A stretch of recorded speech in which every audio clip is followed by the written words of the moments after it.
اشفاق احمد فرماتے ہیں، جتنا مل جائے قبول کر لینا چاہیے۔ ہو سکتا ہے یہ بھی ہماری اوقات سے زیادہ ہو۔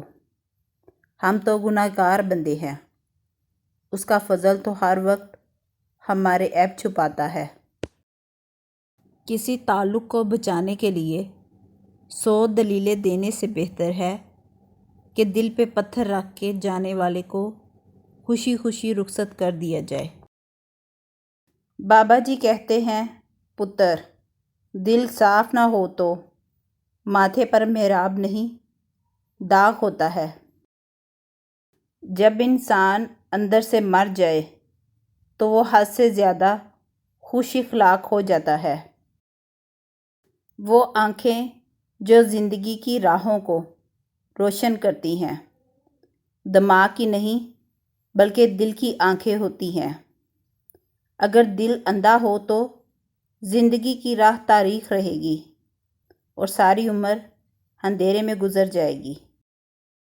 بابا جی کہتے ہیں، دکھ تو روحانیت کی سیڑھی ہے، ان سے مت گھبراؤ، خوشی مناؤ کہ اس مہربان رب نے تمہیں چن لیا۔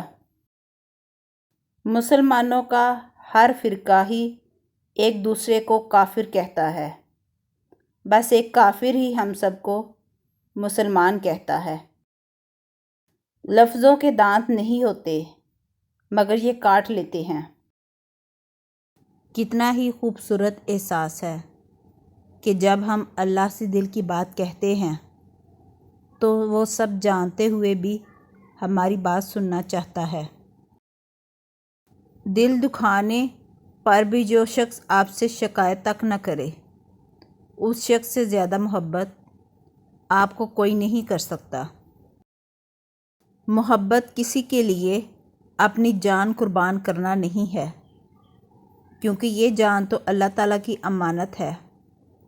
محبت تو کسی کی رضا اور خوشی کے لیے اپنی رضا اور خوشی کو قربان کرنے کا نام ہے۔